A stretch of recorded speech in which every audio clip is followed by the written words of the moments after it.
Inilah rekaman CCTV saat pengendara motor melaju kencang keluar dari jalur saat tengah berada di Jalan Menikung yang terlibat adu banteng dengan sebuah mobil sport dari arah berlawanan, tepatnya di Jalan Poros, Kabupaten Maros, Sulawesi Selatan. Akibatnya pengendara motor yang diketahui identitasnya bernama Mario Viane Casa tewas di lokasi kejadian dengan kondisi patah tulang di bagian leher, sementara pengendara mobil selamat. Diduga kecelakaan maut ini disebabkan akibat pengendara motor yang kurang konsentrasi saat berkendara dengan kecepatan tinggi. Hingga kini polisi masih menyelidiki penyebab pasti kecelakaan maut tersebut.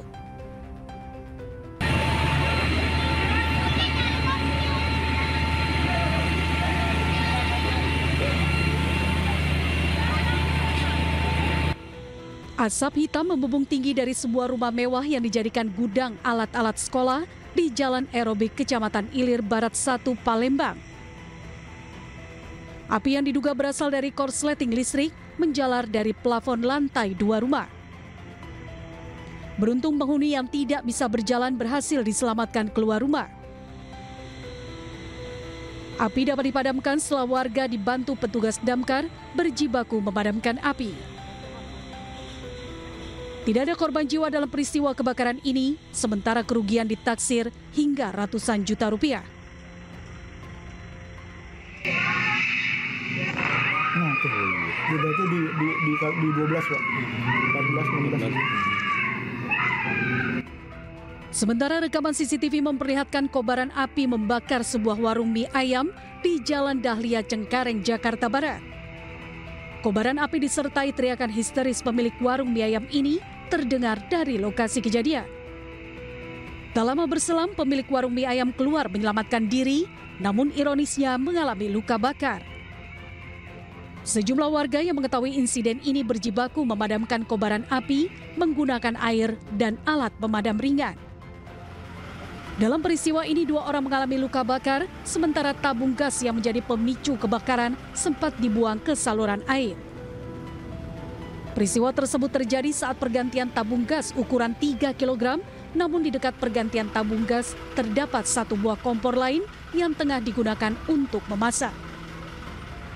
Akibatnya kobaran api menyambar hingga membakar warung mie ayam. Tim Liputan iNews melaporkan.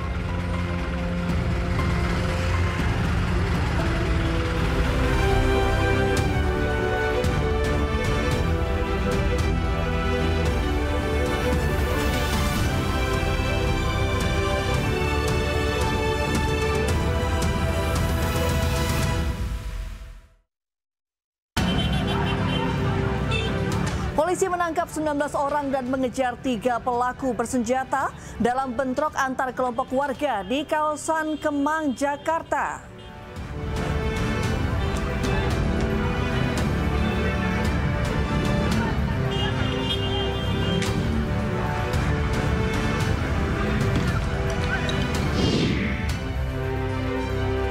Jawa Tengah mengungkap kasus kejahatan seksual berbasis online dengan korban hingga 31 anak di bawah umur.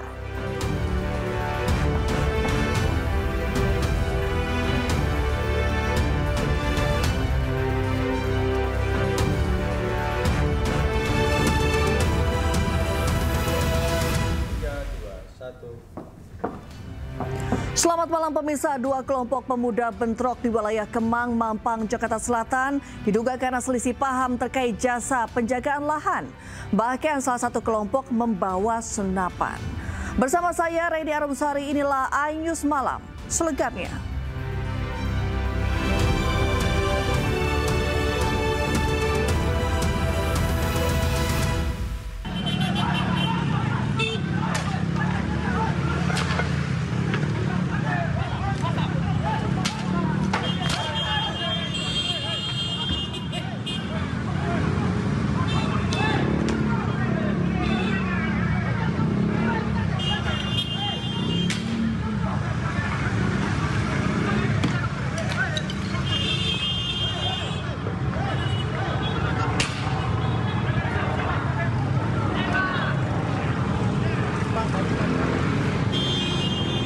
Aksi saling serang antara 2 kelompok pemuda di kawasan Kemang, Jakarta Selatan terekam kamera amatir warga.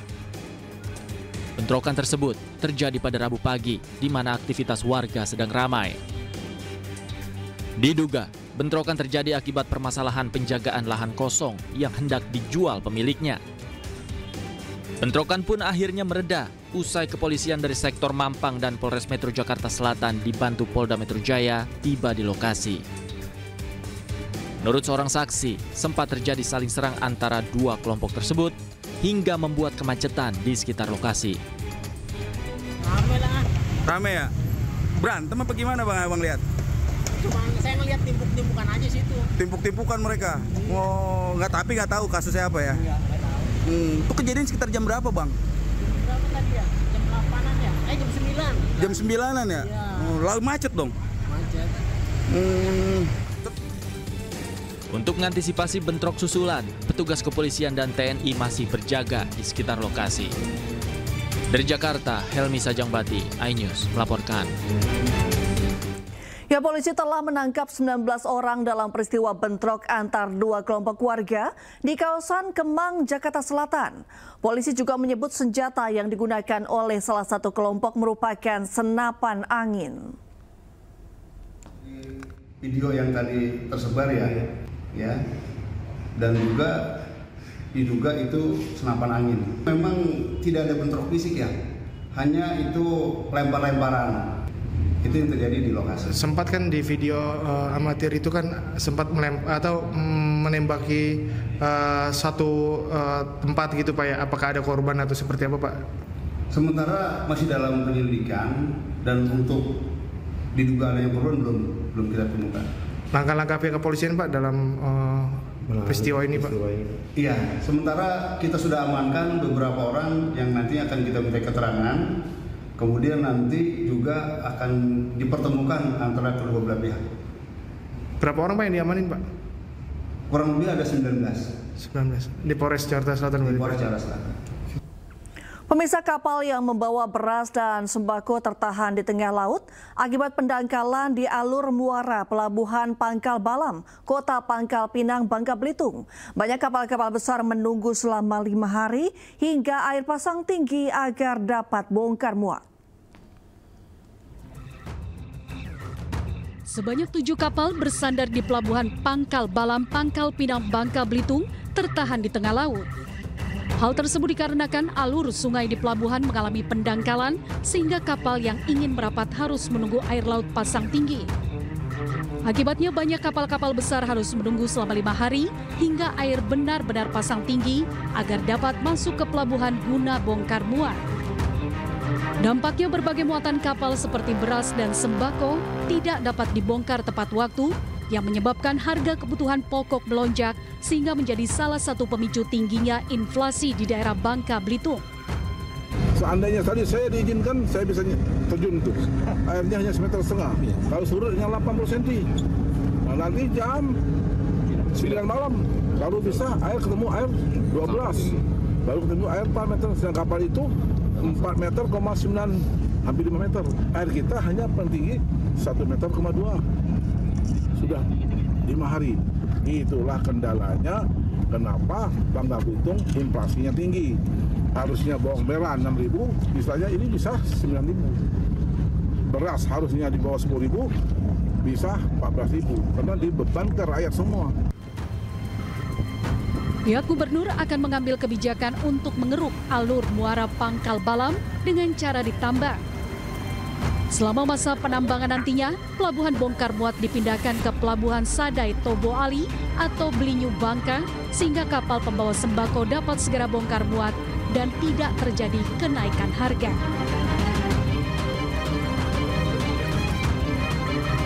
Dari Pangkal Pinang, Bangka Belitung, Haryanto, iNews melaporkan. Pemirsa, Satreskrim Polres Lubuk Linggau, Sumatera Selatan menangkap pelaku pelecehan seksual terhadap anak di bawah umur. Pelaku yang merupakan disabilitas itu telah melakukan aksi bejatnya kepada korban sebanyak 3 kali.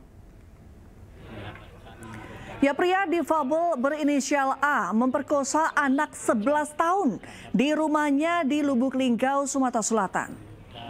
Kejadian berawal saat korban datang ke rumah pelaku untuk menyewa game selama 1 jam. Dalam melancarkan aksinya, pelaku mengancam dan menakut-nakuti korban dengan santet dan jimat. Dari hasil pemeriksaan, tersangka sudah 3 kali memperkosa korban, yakni pada Juni 2024, 2 kali, dan pada Februari 2025. Untuk korban KL, inisial KL berumur 11 tahun. Jadi untuk motif yang digunakan tipu daya yang digunakan oleh tersangka, kemudian pasal yang kita jerat itu pasal 81 ayat 2 Undang-Undang Perlindungan Anak, ancaman hukuman 15 tahun penjara seumur hidup. Sementara korban masih 1. Sampai sekarang belum ada laporan terkait korban-korban lainnya, tetapi sedang kita dalami. Ya, pemirsa, Polda Jawa Tengah mengungkap kasus kekerasan seksual berbasis online dengan korban hingga 31 anak di bawah umur. Diketahui tersangka merupakan pemuda asal Jepara, Jawa Tengah.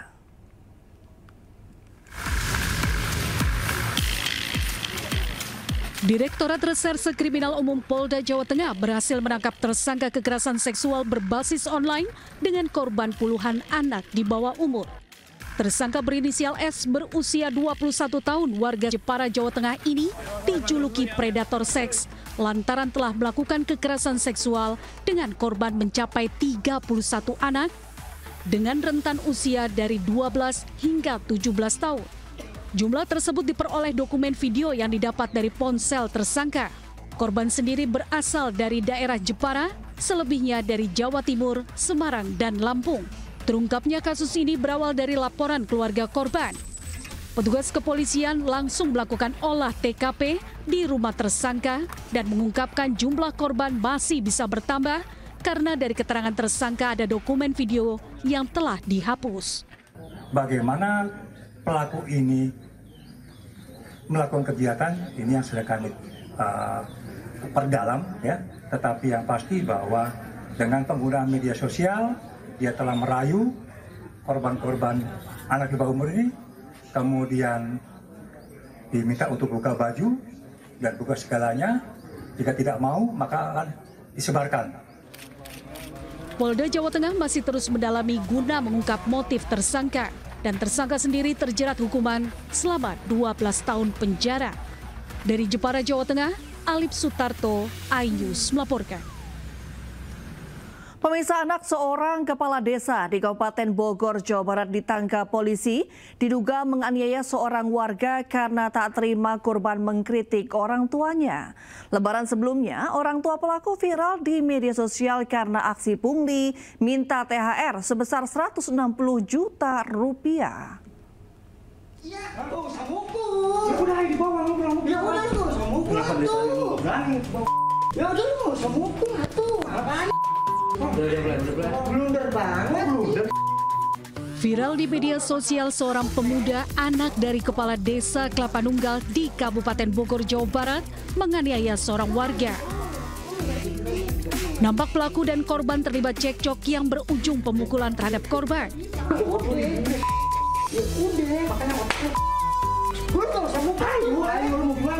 Korban yang mengalami luka memar pada bagian kepala akibat pukulan pelaku langsung melakukan visum dan melaporkan kasus dugaan penganiayaan ke kantor Polsek Kelapa Nunggal.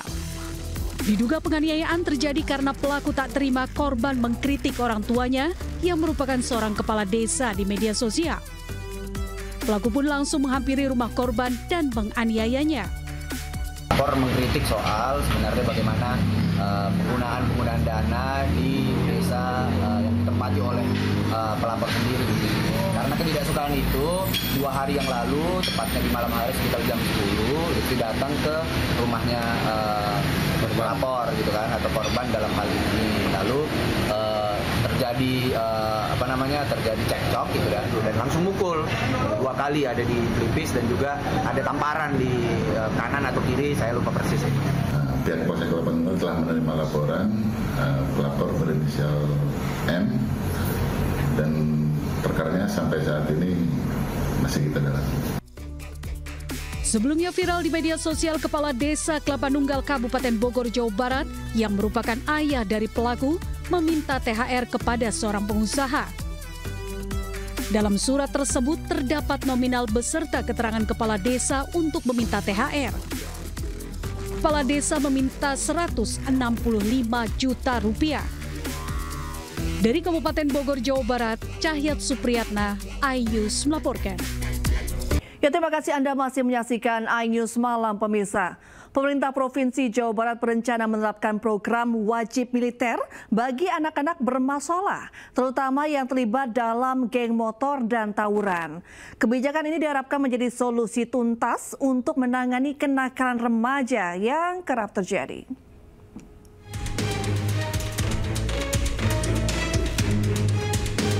Maraknya kasus tawuran serta pelajar yang terlibat geng motor membuat pemerintah Provinsi Jawa Barat mengeluarkan aturan khusus untuk memiliterisasikan anak yang bermasalah. Program ini bertujuan membentuk karakter disiplin dan tanggung jawab. Peserta akan mengikuti pendidikan khusus di bawah pengawasan TNI Polri selama 1 tahun, sementara status sekolahnya tetap terdaftar di SMP atau SMA asal dengan kelas khusus. Maka saya merubah paradigma itu dengan cara apa? Banyak orang tua yang hari ini tidak punya kesanggupan lagi menghadapi anaknya. Banyak guru yang tidak punya kesanggupan untuk menghadapi murid-muridnya. Kenapa? Dia keras dikit nanti dikriminalisasi. Kan perlu dilakukan tindakan-tindakan yang nyata, terukur dan terencana. Maka salah satu pilihannya adalah melibatkan TNI Polri menjadi bagian dari upaya pembinaan mereka. Siapa yang dibina? Mereka yang mengalami kenakalan akut yang sudah mengarah kriminal. Bagaimana cara membinanya? Ya orang tuanya nanti menyerahkan dalam bentuk surat pernyataan, mengantar ke barak TNI-nya, mengantar ke barak Polri-nya, dan mereka status pelajarnya tidak akan hilang. Mereka tetap statusnya adalah pelajar SMPA, SMA B, dan kemudian tetap mereka belajar sebagaimana biasa, tapi pola hidup yang dirubah. Gubernur Jawa Barat Deddy Mulyadi menambahkan, selain kenakalan anak tawuran dan geng motor, anak yang kecanduan game online dan sudah mengarah ke aktivitas kriminal pun harus diikutsertakan dalam program ini.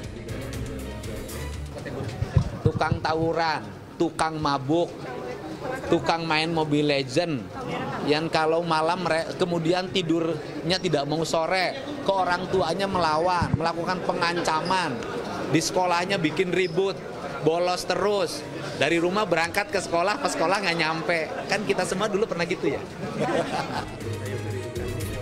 Rencananya program akan dimulai pada 2 Mei 2025 dengan peserta anak-anak bermasalah atau terlibat tindak kriminal. Sementara itu, TNI Angkatan Darat sebagai pelaksana kegiatan ini mengatakan pihaknya masih menunggu detail teknis yang dikoordinasikan antara pemerintah Provinsi Jawa Barat dan Kodam 3 Siliwangi. Pada prinsipnya, TNI AD siap mendukung program-program pemerintah daerah sesuai dengan apa yang diamanatkan dalam undang-undang sebagai tugas TNI. Pemerintah juga menegaskan program ini akan dipantau ketat untuk memastikan tujuan pendidikan tercapai serta mengurangi tingkat kenakalan remaja. Dari Bandung, Jawa Barat, Ervan David, iNews melaporkan. Ya, sementara itu pemirsa, Wakil Ketua DPR RI Sufmi Dasko Ahmad meminta Gubernur Jawa Barat Deddy Mulyadi yang rencananya akan mengirim siswa bermasalah ke barak militer agar dikaji terlebih dahulu. Dasko menyebut karakteristik siswa di masing-masing daerah berbeda. Secara lengkap membaca statement dari Gubernur Jawa Barat. Tetapi mungkin hal-hal yang disampaikan oleh Gubernur Jawa Barat mungkin adalah hal-hal baru yang memang perlu dikaji terlebih dahulu secara matang sebelum kemudian dilaksanakan. Ya, kalau pemberlakuan itu kan hanya kemudian di daerah Jawa Barat ya. Saya juga belum tahu bagaimana respon dari DPRD Jawa Barat, tetapi kalau pendapat saya mungkin kita harus kaji terlebih dahulu secara matang sebelum kemudian diterapkan, karena ya mungkin untuk masing-masing daerah itu karakteristiknya kan berbeda-beda. Demikian.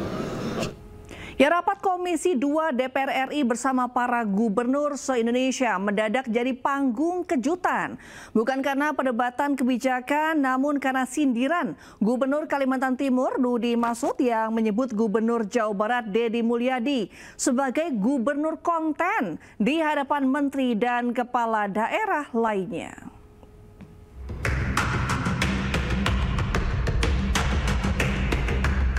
Komisi 2 DPR menggelar rapat dengar pendapat bersama Kepala Daerah dan Kemendagri Selasa lalu.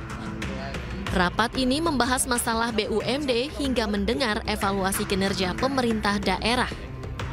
Namun ada momen menarik ketika Gubernur Kalimantan Timur Rudy Massud sempat menyindir Gubernur Jawa Barat Deddy Mulyadi sebagai gubernur konten. Dan seluruh gubernur yang hadir hari ini, Kang Deddy, gubernur konten. Mantap nih Kang Deddy nih. Sindiran itu pun ditanggapi santai Deddy Mulyadi. Gubernur Jawa Barat ini menyampaikan bahwa konten-konten yang dibuatnya justru memberi manfaat efisiensi bagi Pemprov Jawa Barat. Dan terakhir tadi Pak Gubernur Kaltim mengatakan gubernur konten, alhamdulillah dari konten yang saya miliki itu bisa menurunkan belanja rutin iklan. Biasanya iklan di Pemprov Jabar kerjasama medianya 50 miliar. Sekarang cukup 3 miliar tapi viral terus. Terima kasih. Sementara dari sindiran yang dilontarkan, Gubernur Kalimantan Timur justru berbalik menjadi bumerang. Setelah warganet ramai-ramai membela Deddy Mulyadi dan akun Gubernur Kalimantan Timur Rudy Massud menuai gelombang komentar dari netizen. Tim Liputan iNews melaporkan. Ya, kita beralih ke informasi lain pemirsa. Presiden ke-7 RI Joko Widodo hari ini resmi membuat laporan di Polda Metro Jaya terkait tudingan ijazah palsu. 5 orang menjadi terlapor dalam kasus ini, salah satunya mantan Menpora RI Roy Suryo.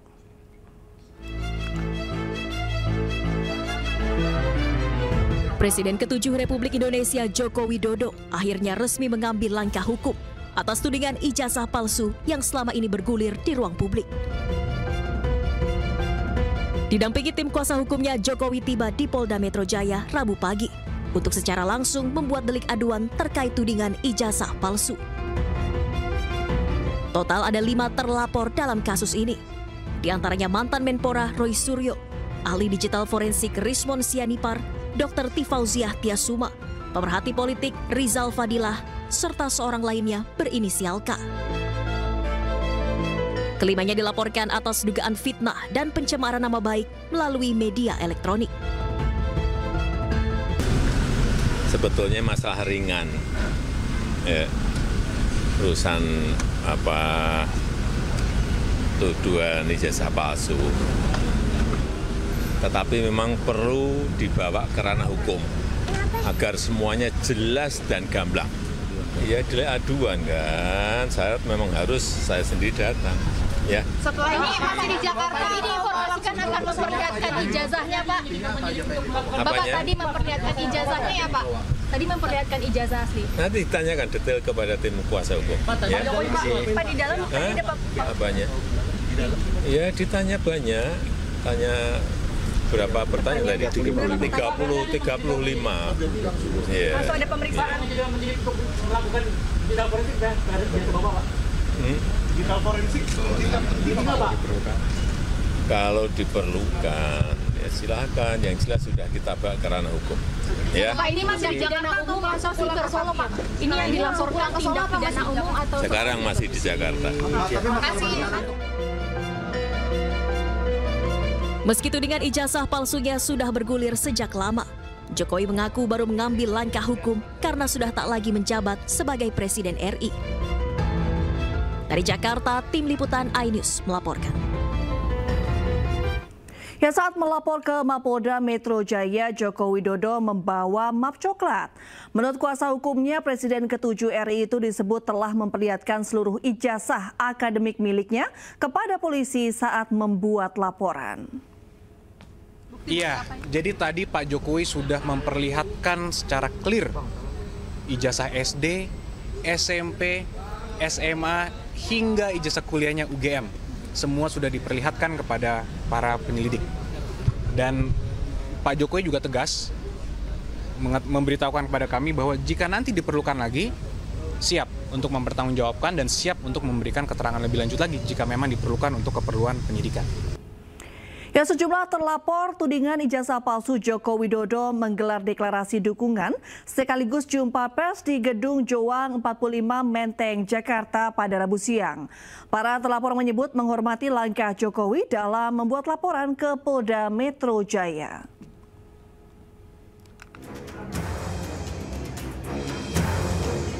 Ratusan masyarakat mulai dari advokat, tokoh ulama, hingga aktivis menghadiri deklarasi dukungan terhadap 3 terlapor dalam kasus dugaan ijazah palsu Presiden ke-7 RI, Joko Widodo. Deklarasi dukungan dihadiri oleh para terlapor, diantaranya adalah pegiat media sosial sekaligus alumni Universitas Gadjah Mada, Fauzia Tiasuma, hingga mantan Menteri Pemuda dan Olahraga yang juga pakar telematika, Roy Suryo. Para terlapor menghormati langkah Jokowi dalam membuat laporan ke Polda Metro Jaya. Namun mereka juga mengaku siap mempertanggungjawabkan pernyataan dalam kasus dugaan ijazah palsu Jokowi. Jadi artinya kita mendukung itu segera diproses ya gitu. Dan kalau dia sudah berani datang lapor, dia juga harus berani datang untuk nanti di BAP terhadap laporan yang lain. Jadi polisi juga menurut saya harus fair, kerjakan semuanya, equality before the law. Jangan sampai hanya laporannya Jokowi saja yang diproses, tapi laporan yang ada di Solo itu sudah persidangan, dan laporan yang ada di Bareskrim milik TPUA itu tidak dijalankan. Jadi menurut saya bagus, dan kita tunggu ya. Kalau kemarin kan pasalnya adalah 160 yang saya dengar. Itu 160 itu adalah kita dianggap untuk menghasut. Nah, kabarnya hari ini yang dilaporkan adalah pencemaran nama baik. Ya, nggak apa-apa. Kita lihat nanti apa yang dilaporkan dan bukti-buktinya apa. Tapi sekali lagi, semua tidak akan terjadi. Tidak akan terjadi apa yang dilaporkan sebagai pencemaran nama baik itu kalau tidak dikaitkan dengan dugaan adanya ijazah yang tidak benar atau palsu, termasuk juga dari skripsi yang sudah kita periksa sebagai bukti primer di Universitas Gadjah Mada tanggal 15 April kemarin yang jelas-jelas itu skripsinya palsu. Sebelumnya Roy Suryo, Rizwan Syanipa, Rizal Fadilah, dan Dr. Fauzia Tiasuma dilaporkan sejumlah pihak. Keempatnya dilaporkan sebagai pembuat kegaduhan soal ijazah palsu Presiden RI ke-7 Joko Widodo. Dari Jakarta, Dilami Aulia, Zulkarnain, Anyus melaporkan.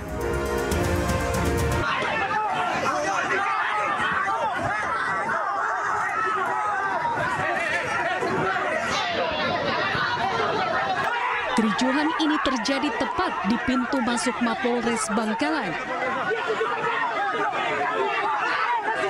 Para demonstran dari Himpunan Mahasiswa Islam atau HMI Cabang Bangkalan terlibat kericuhan dengan polisi yang mengamankan jalannya aksi.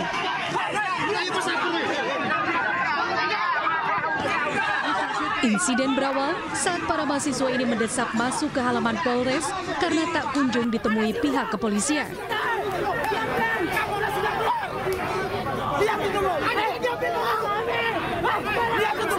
Namun upaya tersebut langsung dihalangi pagar betis aparat hingga terjadi aksi saling dorong.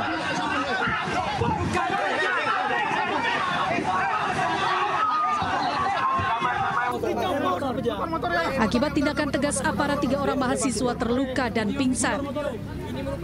Ketiganya pun langsung dievakuasi ke puskesmas terdekat. Aksi ini digelar mahasiswa untuk mengkritik Polres Bangkalan karena dianggap gagal meredam maraknya pencurian kendaraan bermotor. Kalau anggota kami yang terluka kurang lebih 3 dibawa ke puskesmas 3 orang. Itu ada bentrok dengan pihak kepolisian, dan pihak kepolisian sudah bertanggung jawab untuk akan hal itu. Tanggapan sampean mengenai kejadian ini bagaimana? Sangat menyayangkan, saya sangat menyayangkan yang dilakukan oleh kepolisian, karena kita datang secara prosedural dan datang secara baik-baik, tapi tidak ada itikat baik dari pihak kepolisian. Sementara Kapolres Bangkalan AKBP Hendro Sukmono menegaskan pihaknya terpaksa bertindak tegas lantaran aksi mahasiswa terlalu provokatif. Kami mengapresiasi dan kami welcome dengan mereka. Kami sudah menyiapkan pengamanan dengan rapi, namun karena dari mereka mungkin tadi mendorong masuk, sehingga mekanisme kami jalankan. Tetap salah anggota kami kalau kemudian melepaskan. Polres Bangkalan berharap semua elemen masyarakat termasuk mahasiswa bisa mendukung kinerja polisi terkait pengungkapan kasus kejahatan yang terjadi, terutama masalah pencurian kendaraan bermotor. Dari Bangkalan, Jawa Timur, Taufik Syarawi, iNews melaporkan. Ya, kita ke informasi lain, pemirsa. Berkas perkara 2 oknum TNI yang menembak polisi di Waikanan, Lampung diserahkan Denpom 23 Lampung ke Auditorat Militer 104 Lampung. Berkas tersebut telah dinyatakan lengkap dan siap disidangkan.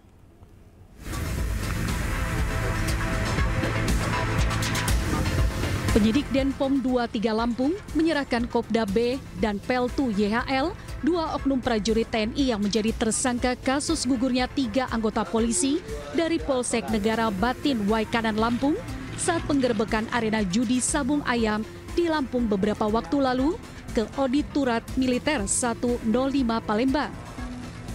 Selain menyerahkan tersangka Denpom 23 Lampung, juga menyerahkan berkas perkara kedua tersangka dan barang bukti berupa senjata api ilegal. Penyerahan dilakukan karena berkas perkara kedua tersangka dinyatakan lengkap atau P21. Menurut keterangan Dandenpom 23 Lampung, 2 berkas tersangka merupakan 2 tindak pidana berbeda. Berkas perkara tindak pidana menghilangkan nyawa orang, pembunuhan, kepemilikan senjata api ilegal, dan perjudian yang dilakukan oleh diduga tersangka Kopda Basaksana. Jadi 340, 2338, Undang-Undang Darurat dan Pasal 323. Berkas satunya tersangka Peltus Yunherudis itu perkara perjudian 303. Kami untuk dilimpahkan ke pengadilan militer, kami akan membuat namanya surat dakwaan. Nah, surat dakwaan ini sama skepera kami limpahkan kepada pengadilan militer, dan pengadilan militer nanti kami informasikan juga ya kepada rekan media kapan kami akan menyerahkannya. Secepatnya kita akan proses. Sebelumnya pada 17 Maret 2025 lalu, Kopda B diduga menembak 3 orang polisi dari Polsek Negara Batin Waikanan, Lampung saat menggerebek arena judi sabung ayam. Akibat penembakan itu, 3 anggota polisi tersebut gugur. Dari Palembang, Sumatera Selatan, Guntur, iNews melaporkan. Pemirsa, Menteri Sekretaris Negara Prasetyo Hadi mengatakan Presiden Prabowo akan menghadiri puncak Hari Buruh di Jakarta. Acara tersebut akan digelar di lapangan Monas.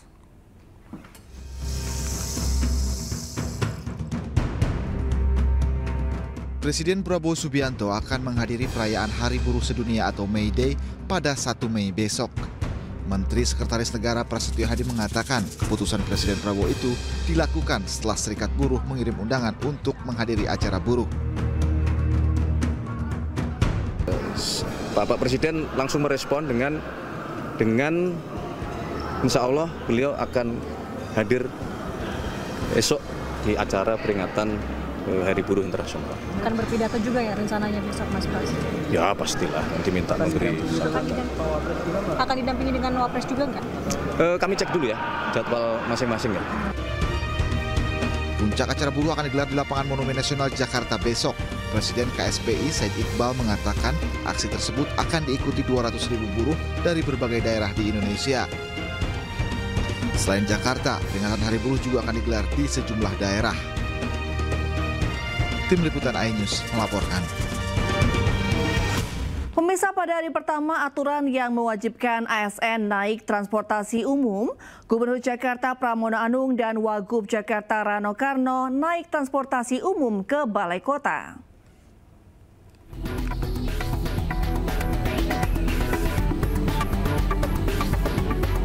Gubernur Jakarta Pramono Anung resmi mengeluarkan aturan terkait penggunaan angkutan umum untuk para pegawai di Pemprov Jakarta setiap hari Rabu. Aturan yang dituangkan dalam instruksi Gubernur DKI Jakarta nomor 6 tahun 2025 ini diberlakukan terhadap 65.000 ASN Pemprov Jakarta tak terkecuali. Pada hari pertama pemberlakuan kebijakan ini, Gubernur Jakarta Pramono Anung berangkat kerja naik Transjakarta dari kediamannya di Jalan Suropati Menteng, Jakarta Pusat. Pramono pun sempat berbincang dengan sejumlah penumpang di Transjakarta. Hari ini adalah instruksi gubernur untuk semua ASN yang jumlahnya 65.000. ASN ini jumlahnya 65.000, 45.000 ASN, sisanya adalah P3K, mereka semua diwajibkan untuk naik transportasi publik karena tidak lagi disiapkan sarana transportasi oleh pemerintah Jakarta. Dan saya melihat dari pagi banyak banget yang kemudian nge-tag saya di IG saya, di TikTok, di X, yang rata-rata mereka menyambut dengan antusiasme yang tinggi. Dan setiap hari Rabu pemerintah Jakarta tidak lagi menyiapkan bus atau sarana apapun untuk membuat mereka mau untuk menaiki transportasi publik. Kenapa ini kami lakukan? Saya tahu bahwa ini akan mengurangi kemacetan, polusi juga pasti turun karena aktivitas 65.000 orang setiap Rabu itu dampaknya besar. Sementara itu, Wakil Gubernur Jakarta Rano Karno berangkat ke kantor menggunakan transportasi umum. Diantar dengan mobil dan pengawalan ketat, Rano turun di halte MRT Lebak Bulus, Jakarta Selatan. Di perjalanan, Rano menyempatkan diri untuk berfoto dan menyapa warga Jakarta. Kemudian tiba di Jakarta Pusat, ia pun melanjutkan perjalanan menggunakan Transjakarta karena jarak stasiun MRT ke Balai Kota masih 3 km. Tapi memang lebih buat saya lebih enak. Ya artinya kemacetan bisa kita hindari. Dari Lebak Bulus mungkin sampai kantor setengah jam ya. Enggak itulah. Kalau buat saya lebih nikmat ya. Tapi memang kadang-kadang kan ada tugas yang memang saya perlukan kendaraan. Karena biasanya kalau kita ke kantor nggak langsung daerah kantor kan, pasti ada beberapa tempat yang kita kunjungi. Untuk diketahui, kini seluruh ASN Pemprov Jakarta harus menggunakan angkutan umum untuk berangkat ke tempat kerja setiap hari Rabu. Jenis moda transportasi yang bisa digunakan mulai dari MRT, LRT, komuter lain, Jaklingko, atau angkutan kota reguler, dan sebagainya. Dari Jakarta, Tim Liputan iNews melaporkan. Ya pemirsa, menjelang keberangkatan jemaah haji tahun 2025, Asrama Haji Pondok Gede Jakarta Timur menyiapkan 9 gedung bagi calon jemaah haji embarkasi Jakarta yang bisa menampung sebanyak 4 kloter per hari.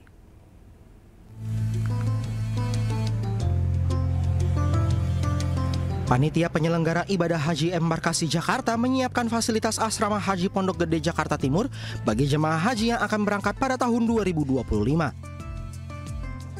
Ada sekitar 9 gedung yang sudah disediakan bagi para jemaah haji untuk melakukan transit dan pemeriksaan kesehatan serta dokumen sebelum bertolak ke Tanah Suci. Sementara kapasitas gedung bisa menampung untuk 4 kloter sebanyak 400 lebih jemaah. Kapasitas asrama kita di sini bisa sampai 4 kloter ya. Jadi asrama Haji Pondok Gede ini bisa menampung 4 kloter. Jadi kalau dalam satu hari misalnya ada 3 jadwal penerbangan itu bisa masuk semuanya. Jadi satu kloter itu kan 443 ya untuk Saudi, untuk yang Garuda 388 ya 390 sekian ya. Jadi insya Allah untuk kapasitas di sini Asrama Haji Pondok Gede bisa menampung sampai 4 kloter. Kloter pertama jemaah haji tahun 2025 akan mulai ditempatkan di Asrama Haji Pondok Gede Jakarta pada tanggal 1 Mei untuk kemudian diterbangkan ke Arab Saudi pada tanggal 2 Mei. Dari Jakarta, Hamzah Hasibuan, Ari Setiawan, iNews melaporkan. Pemerintah Arab Saudi membuat aturan ketat untuk pelaksanaan haji tahun ini. Menteri Agama Nasaruddin Umar mengingatkan agar tidak ada masyarakat Indonesia yang nekat pergi haji secara tidak resmi atau ilegal.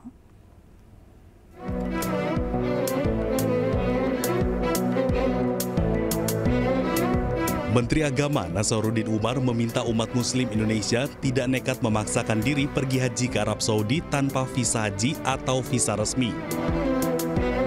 Hal ini terkait dengan peraturan Arab Saudi yang tahun ini super ketat untuk urusan haji.